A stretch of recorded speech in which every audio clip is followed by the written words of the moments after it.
Cher public, je vous déteste. Je vous exècre.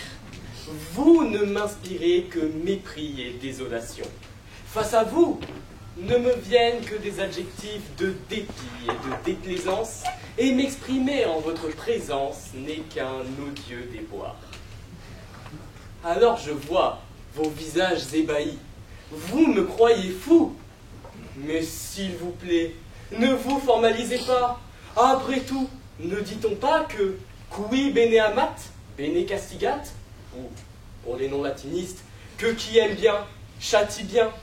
Selon cette locution, vous ne devriez donc pas m'invectiver, mais au contraire vous dire quelle personne aimante avons-nous en face de nous.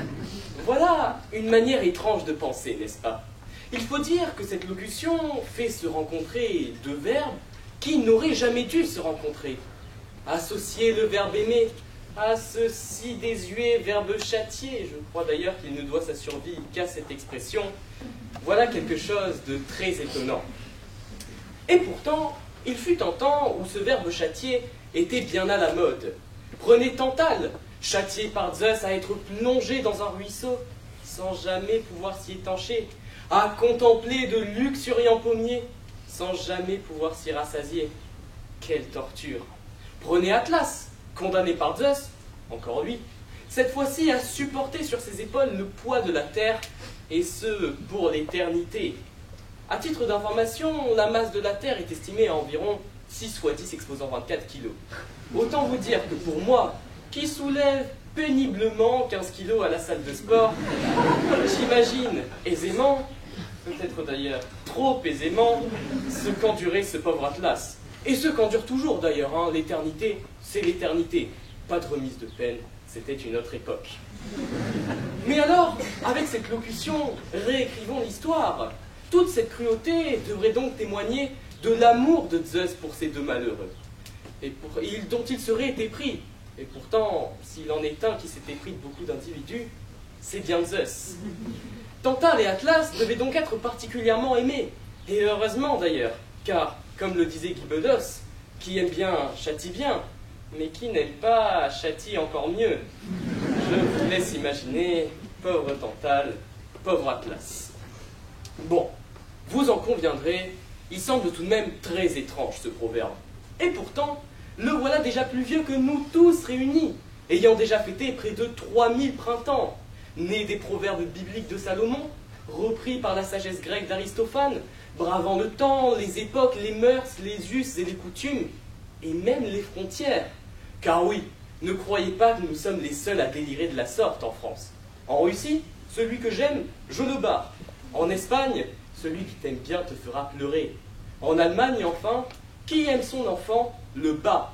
Pour celle-ci, je tiens évidemment à m'excuser auprès de tous les représentants UNICEF présents dans cette salle, qui doivent en ce moment même frôler le malaise vagal. Excusez-moi. Cependant, ce qui est certain, c'est que ce proverbe doit bien avoir une raison d'être s'il est autant répandu et si ancien. D'aucuns y verront là une dimension pédagogique, une vérité générale répondant à l'épineuse question de la place de la punition dans l'éducation. Mais bon, terrain glissant, ne rentrons pas dans les détails, il y a beaucoup trop de professeurs par ici, d'autant plus que ce sont eux qui me donnent les points. D'autres argueront que, l'amour étant le contraire de l'indifférence, tout châtiment serait, d'une certaine manière, une preuve d'attention et donc d'amour envers un individu. Mais auquel cas, pourquoi ne pas avoir dit, je ne sais pas moi, qui aime bien, aide bien, explique bien, encourage bien? Cela aurait été tout de même plus clair, non? Mais bon, cessons toutes ces futiles spéculations. La véritable essence de ce proverbe est tout autre. Avouez qu'il est quand même bien pratique, qu'il peut nous sortir des pires situations et légitimer les pires vilainies. Imaginez-vous, vous êtes en proie à une petite colère, vous vous emportez, le sang-froid vous abandonne, vos mots dépassent vos pensées. Face à vous, une victime éplorée devant tant de cruauté. Comment vous en sortir? Rien de plus simple. Exclamez-vous, mais voyons, qui aime bien châtie bien. Et vous voilà tiré d'affaire. D'autant que ça ne se discute pas. c'est Aristophane qui l'a dit. Et si vous souhaitez porter l'estocade, vous pouvez même ajouter un mielleux. Tu sais, c'est pour ton bien. Merveilleux proverbe. Nous aurons donc bien compris que cette locution serait en réalité un dicton faux jeton, un allié opportuniste, mais salvateur, capable de retourner la pire des situations en fait de gloire, et n'est d'ailleurs pas le seul. Que penser de mariage pluvieux, mariage heureux? Vraiment? Ou alors de une de perdue, 10 de retrouvée? Non, non, non. Je peux vous dire qu'une de perdue, c'est une de perdue.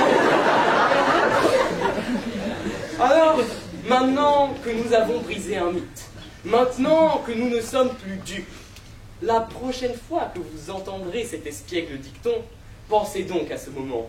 Et, nourri de l'audace impertinente de Raymond DeVos, osez, comme lui, rétorquer avec la plus grande des hardiesses à ceux qui me châtient parce qu'ils m'aiment bien. Je préfère ceux qui me haïssent, mais me foutent la paix. Merci.